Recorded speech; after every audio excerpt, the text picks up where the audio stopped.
alaikum mai saurare barkanmu da warhaka. Barkanmu da kasancewa da ku a cikin wannan sabuwar tasha ta mai suna Daular Nobel TV. Idan wannan ne zuwanki ko zuwanka na farko ku danna mana subscribe. Sannan ku danna mana ƙararrawar sanarwa domin samun ingantattun shirye-shiryenmu da zarar mun ɗora. Wannan sabuwar channel ce tamu. Insha Allah za mu rinƙa kawo muku daɗaɗɗen littattafai masu ilmantarwa, faɗakarwa, haɗi da nishaɗantarwa. Mu dai abin da muke roƙo daga gare ku shine ku tabbatar kuna danna mana subscribe da liking da comment ɗinku. Muna buƙatar comment ɗinku, liking ɗinku, subscribers ɗinku. Muna buƙatar su sosai sosai. Don Allah a taimaka a rinƙa danna mana liking, ana mana comment, ana kuma danna mana subscribe. A cikin minti ɗaya mutum duk zai yi waɗannan. Mun gode. So a yau insha Allah zan karanta muku wani sabon littafi ne mai suna Bahaushiya. Bahaushiya dai Bahaushiya wanda maidambu ta rubuta.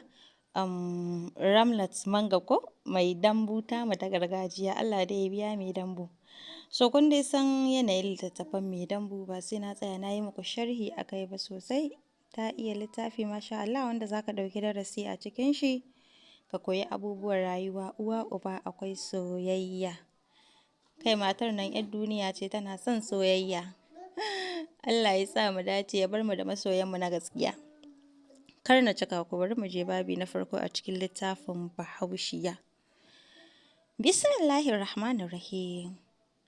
Staff Quarters ABU. Unguwa ce ta malaman jami'a musamman waɗanda ba 'yan gari ba. A nan jami'ar Ahmadu Bello ta ba su matsugunni. Idan suna da iyalinsu su zauna da su. Idan kuma babu duk dai gurin su ne da jami'a take ba su. Block 13B shi ne gidan da Dr. AA Fika yake da zama.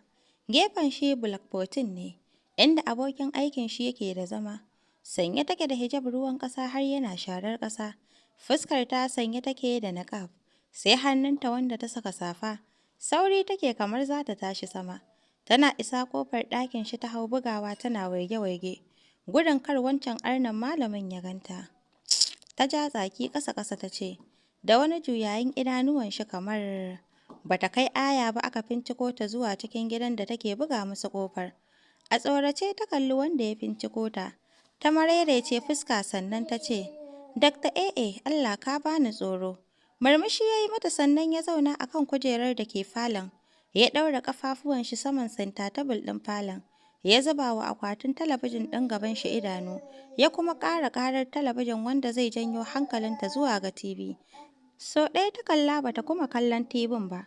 Sunkuyar da kai ta yi. Tana jin sautin ihun matar wacce take cewa, so ba dai sai na faɗa ba kun dai gane irin abincin nasu ne. Murmushin mugunta ya yi cikin nuna ko in kula. Ya miƙe a hankali ya taka inda take ya riƙo hannunta. Sannan ya janyo ta suka zauna. Cizon leɓen shi ya sosai kamar ba zai yi magana ba. Amma dole ya yi. Yana masifar jin daɗin mu'amala da ita. Duk cikin 'yan matan shi ita ce ya fara buɗe ƙofarta. Duk sauran da yake haɗuwa da su a cikin ABU bugun wasu mazan ne. Amma ita shi ya buga kuma yake more ni'imar da Allah ya yi mata. Ga ta da wani irin halitta. Ko sau nawa namiji zai kusance ta? Idan zai kuma dawowa ƙofar ta rufe gam. Sai ya kuma buɗewa da yatsan shi. Ajiyar zuciya ya sauke tare da shafa fuskar ta ya ce, Husnah, kina da daɗi. Duk namijin da ya same ki, ya more mace. Shi yasa nake son gaya miki. Kar ki taɓa yarda da kowa tunda na yi miki alƙawarin zan aure ki.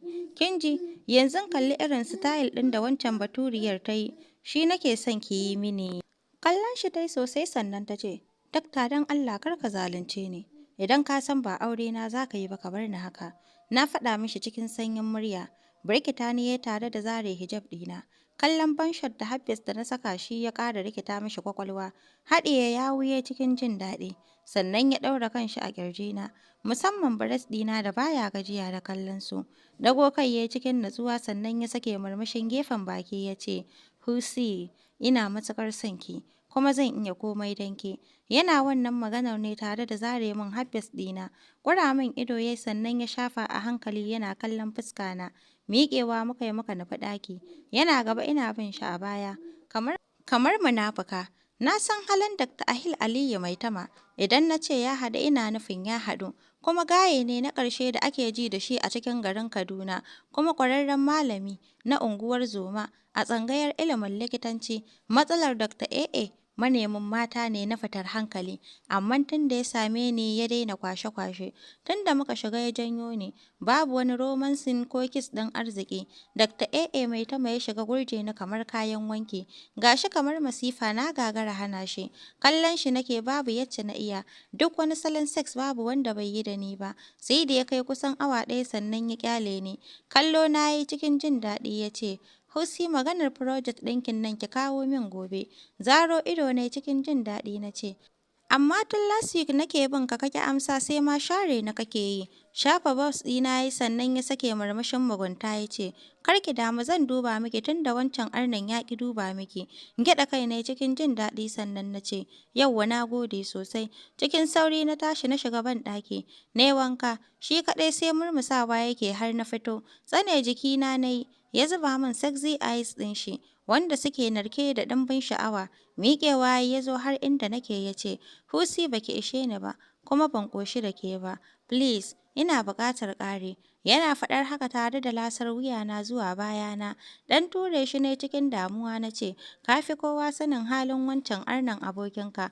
Idan na kuskure ya riga ni shiga hall ba ni da lecture ɗin shi, kuma kana son jan wani zance, yaushe za ka tura gidan namu? Ajiyar zuciya ya sauke sannan ya ci gaba da lasar bayana, yana wasa da bobs ɗina. Janye hannunsa ne tare da zuba mishi ido na ce, don Allah ka bari, wallahi Dr. Bature zai iya korata a ajin shi.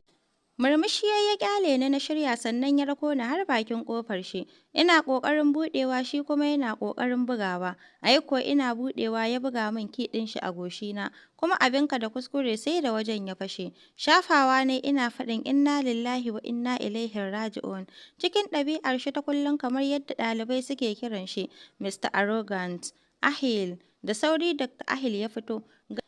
Gani na tsaye da da goshina yana jini ya sa shi cewa, garin wani shirme ne ya saka ki kika fasa goshinki. Ɗago kai ne cikin kuka na ce, ga wanda ya buga min kin motar shi a kaina. Kallon Mr. Arrogant ya yi ko na ce Dr. Bature, yanzu dan Allah, yadda ya ɗago kai ya zuba wa Dr. Ahil ido ya sa shi datse maganar da ya yi niyya. Husi je ki zan zo. Wasu irin ƙwalla masu zafi ne suka zubo min. Na juya a fusace na bar kwatas ɗin. Amma Dr. BYC baka kyauta ba, ta ya za ka fasa mata? Wani irin kallo ya bi Dr. Ahil da shi, sannan ya ce, littafi mai tsarki Suratul Matiyu, aya na 22, bari ka ji yacce Ubangiji ya yi da John lokacin da aka samu Mary da ciki. Yesu, gashi, budurwa za ta yi juna biyu, ta haifi ɗa, za a kuma sa masa suna Emmanuel. Ma'anar Emmanuel kuwa ita ce Allah na tare da mu. Matiyu, yanzu ka duba fa, ka gani, idan kana da ja zan iya duba maka wasu surori bayan Matiyu. Haba Dr. Ahil, ka lalata musu 'yarsu. Ka san yacce iyayenta suka yarda suka bar ta zo jami'a? Za ka ji da na sanin ranar da Ubangiji ya kawo mai ceto cikin rayuwarta. Jesus, ka shirya mu tafarkin ganin Ubangiji. Sannan ko a cikin Alƙur'anin ku a cikin Suratun Nur, aya ta 24 da 6, ga abin da Ubangijinku ya ce game da mata da maza masu zina. Miyagun mata domin miyagun maza suke, kuma miyagun maza domin miyagun mata suke, kuma tsarkakan mata domin tsarkakan maza suke, kuma tsarkakan maza domin tsarkakan mata suke. Waɗancan su ne waɗanda ake barrantawa daga abin da masu ƙazafi suke faɗa, kuma suna da gafara da arziki na karamci. Ya za ka ji idan aka kawo maka wata mace mara kima? Don't forget, ita ma gidan wani zata. Me yasa Ahil, kai ko future ɗinka baka kallo? Baka tunanin gobe a yi maka abin da ka yi mata? 'Yan mata nawa ka lalata a cikin wannan makarantar? Saboda you have sport group da sport team. Baka da kes, mahaifinka shi ne ke jagorantar ɓangaren siyasar ƙasar nan. Wallahi ka ji na rantse maka da irin rantsuwarku. Ubangiji ya yi fushi da kai, muna nan da kai sai ka yi kuka. Hai, saurara min. Ita yarinyar ta kawo kanta ni ban jawo ta ba. Kuma da kake min mungun fata ina ruwana. Lokacina ne kuma idan na gama ko 'yan mata 1000 ne zan aura. Zan kuma aure su kuma na same su a full virgin. Don haka idan ka ji haushi ka hana ta kawo kanta ofis ɗina gobe. Yana gama faɗar haka ya shige ciki tare da banke ƙofar yana jan tsaki.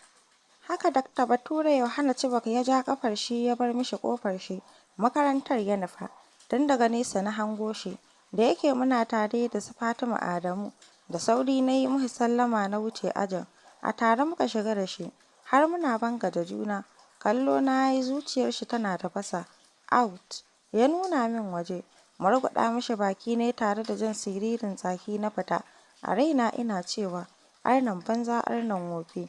Wanda zuciyar shi take cike da kafirci, girgiza kai yayi cikin baƙin ciki da jin yacce na ja mishi tsaki, wato shi ne nake wa tsaki. Can baya na je na nemi guri na zauna, ina jin tsaki ya fi a ƙirga, sannan na ci gaba da kallon yacce garin yake haɗa hadari, kawai sai nake jin sha'awar ina ma da ina gida, cikin ahalina, Allah sarki innata, da ina can da an yi mana faten tsaki da ganyen gyaɗa, ya ji rama, ko yakuwa da alayyahu. Ƙwalla ne ya cika min ido. Sun turo ni domin karatu. Alhamdulillahi na yi abin da ya dace a cikin shekaru 5 da ne. Ban taɓa ƙetare iyaka ba, sai wannan shekarar da na faɗa makauniyar soyayya da Dr. Ahel. Aliyu Maitama. Ajiyar zuciya na sauke, lokaci guda na ji ƙwalla ya cika min ido, saboda wasa da damar da nake da ita. Iyayena sun bar cikin danginsu ne domin na yi karatun boko, duk da ƙalubalen da baba ya fuskanta. Haka ya tattara ya bar garin tare da mu. Tun bayan rasuwar yadukanmu, baba ya ci alwashin 'yarshi sai ta yi karatun boko, domin ta zame wa mutanen garin na Rabi fitilar haskawa. Wannan burin ya gina ni a kai. Yake fatan na zame wa mutanen garin na Rabi hasken farin wata, mai haska duniya. Sai dai kash, zuwa na ABU bai haifar da komai ba sai tashin hankali da dana sani, wanda ni ban gan shi ba, amma na san tabbas zan gan shi a gaba. Husna Habib Manga. Miƙewa ne sakamakon jin muryar wancan dolen yake kirana da muryar shi kamar arnan farko. Kallon shi ne cikin jin haushi na ce, miye ne Mos? Tsaki ya yi. Da Allah ki zo za mu ɗauki attendance ne kina wa mutane yanga. Zuwa ne na tsaya ya ɗauki sunana tare da duk abin da za su ɗauka na koma inda nake zaune na zauna. Har aka tashi ina cikin baƙin cikin rashin ɗaukar darasin anatomy da mai arogan ya yi. Ina kwance amman zuciyata tana gida. Limshe idanuwana ne na ja wayata na shiga kiran inna. Lulu, na faɗa a hankali. Ni ce yau na ɗauki kiran Adda Husna. Cikin farin ciki na sake murmushi sannan muka shiga hira da ita kafin ta ba wa inna wayar. Murmushi ne sannan na ce, innarmu, na'am addarsu. Kai inna, har da ke? Mana, jiya na je na Rabi suke tambayar ki. Kin gama karatun bokon da muka ce za ki yi? Saura mako 2 na gama. Insha Allah zan fito da sakamako mai kyau.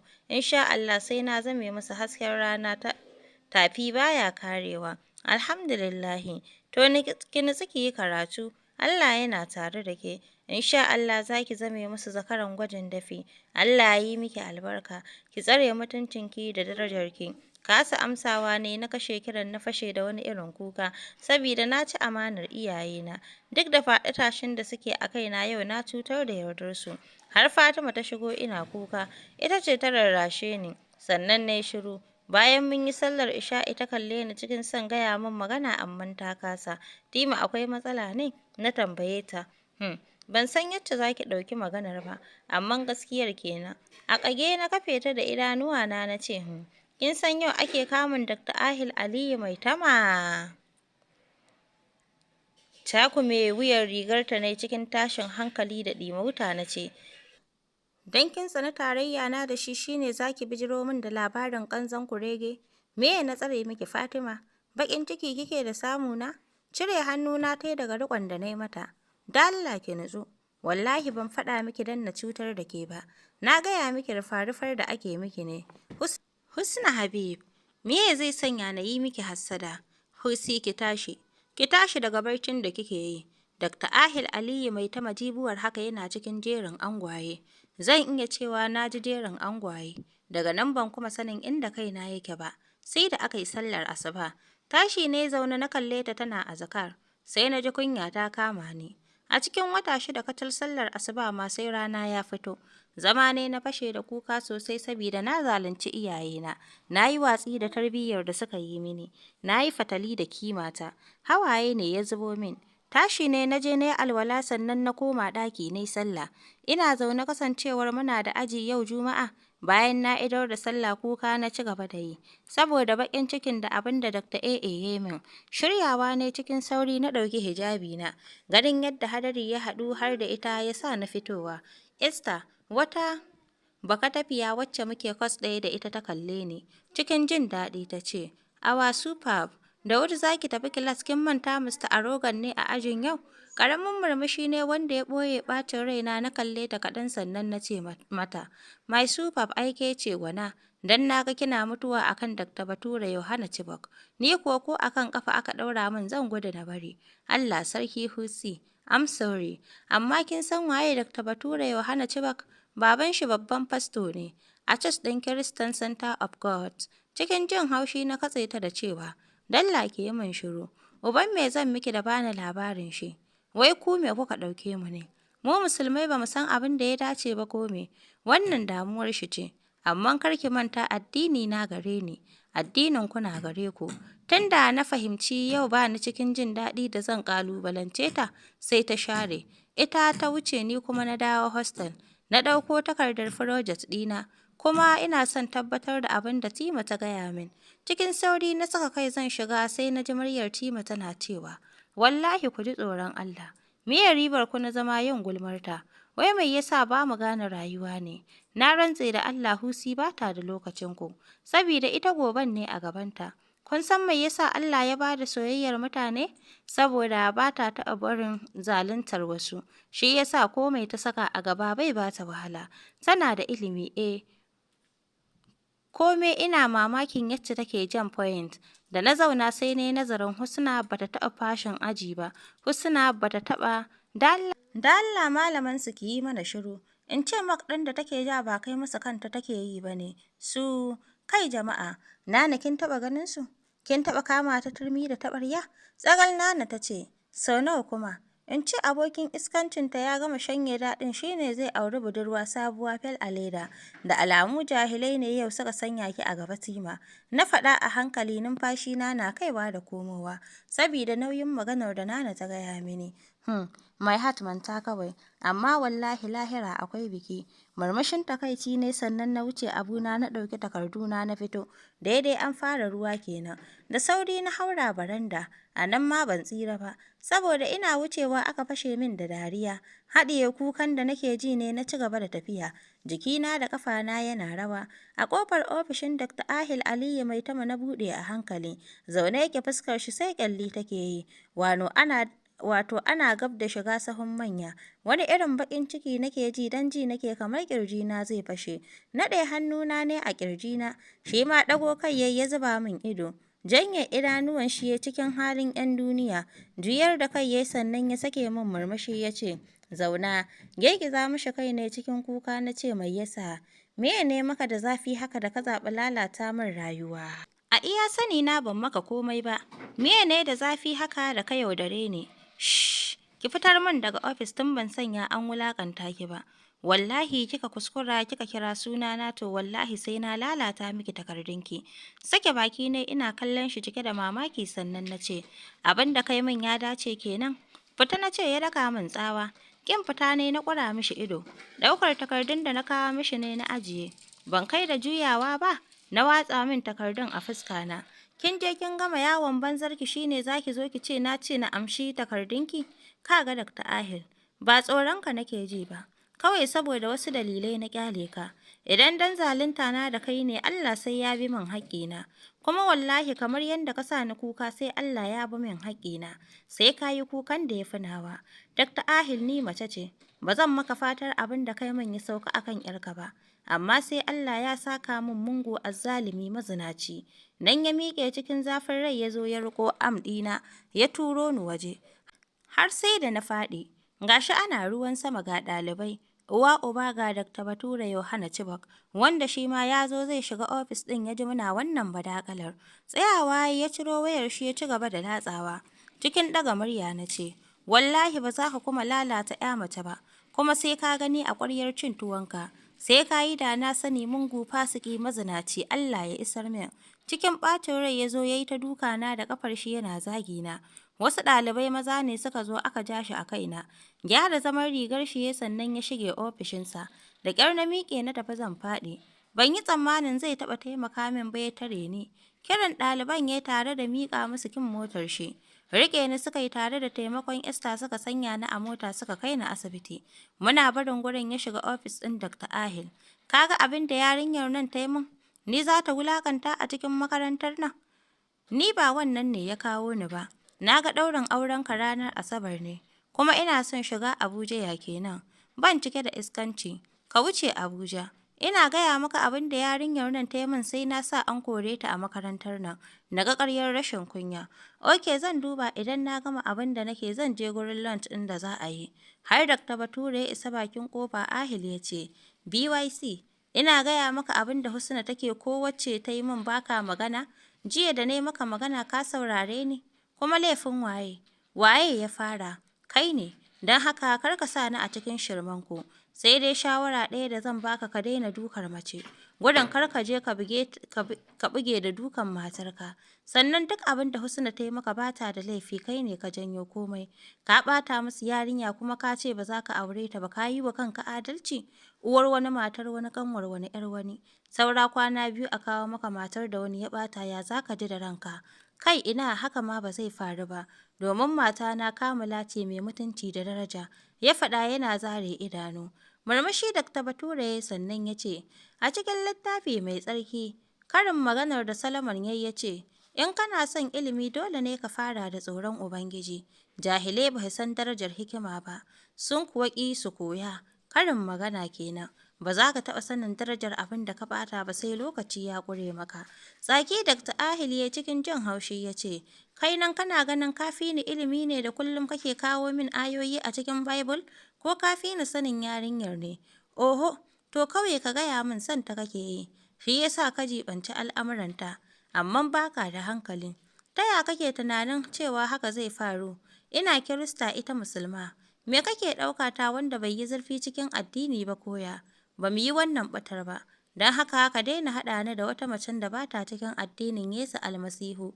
Kana son jamin tsinuwa daga Ubangiji kenan? Dariya sosai Dr. Ahil ya yi mishi sannan ya ce, ai kai ɓatacce ne. Aljihun baya fa. Kalmar ɓatacce ya ɓata wa Dr. Bature rai sosai. Har fuskar shi ta nuna alamar haka. Fita yi daga ofis ɗin. Miƙa mishi ki ɗin ɗaya daga cikin samarin suka kai ni asibiti. Dakta mun biya. Sai dai har muka fito bata farka ba, duk da sun ce mana ta farfaɗo, amma bata farka ba. Gyaɗa kai yayi sannan ya wuce ajin ya ci gaba da koyarwar shi. Alheri Clinic. Tun da aka kai ni ban farka ba sai karfe 2 na rana. Hango shi ne yana sanye da baƙin wando da washet. Tashi ne ina faɗin inna lillahi wa inna ilaihi raji'un. Hasbinallahu wa ni'mal wakil. Allah na tuba wayyo Allah na. Bai juya ba sai da yayi niyya, shi ma sabida kukan da nake yi ne. Ya ja kujera ya zauna tare da crossing leg ɗinsa, yana latsa wayar shi. Ya Allah na gode maka. Alhamdulillahi. Allah sarki innata. Wayyo Allah babanmu, mai yasa ban mutu ba? Da ganin wannan kayan baƙin cikin, ya Allah mai yasa baka ɗauki rayuwata ba? Me yasa ka bar ni? Rayuwata ba ta da amfani. Allah ka isar min abin da Ahil ya yi min. Ya Rabbi ka bi min haƙƙina ya cuce ni. Ki min shiru. Idan baki so ya cuce ki ba me ya kai ki ofishinsa? Wai me yasa ku 'yan matan Hausawa ba ku san ciwon kanku ba? Kina Bahaushiya 'yar cikin Hausa, amma ki mai da zina ba komai ba. Idan halinmu na maza ne baki ga komai ba, kuma ki tattara ki bar min asibiti ki je ki shirya barin makarantar a shekarar ki na ƙarshe ba tare da kin cimma abin da ya kawo ki ba. Kin lalata gobenki. Kina kuka saboda baki san meye zaki gaya wa iyayenki ba. Bari na yi miki bayani a cikin littafi mai tsarki. Ai Allah ba halin tsoro ya bamu ba, hali mai ƙarfi ne mai ƙauna da kuma kamun kai. Timoti, don haka sai kika watsar da halin ƙarfi daga uwayenmu kika aro halin tsoro daga wanda bai jibanci Ubangiji mai ceto ba. Girgiza mishi kai ne cikin kuka na ce, haƙiƙa ilimi kogi ne, ilimin Ubangiji ita ce ba ta da iyaka. Na yi imani da Allah kuma zan iya kawo maka kaɗan daga cikin kitabul tauhidi. Allah Maɗaukakin Sarki ya halicci halitta ne domin su bauta masa, kuma ya sauwaƙe musu abin da zai taimaka musu na arzikinsa. Allah Maɗaukakin Sarki yana cewa, ma'ana, kuma ban halicci aljan da mutum ba sai domin kawai su bauta mini, ba na neman wani arziki daga gare su, kuma ba na buƙatar da su ciyar da ni, lalle Allah shi ne kaɗai mai azurtawa. So mahi saurare.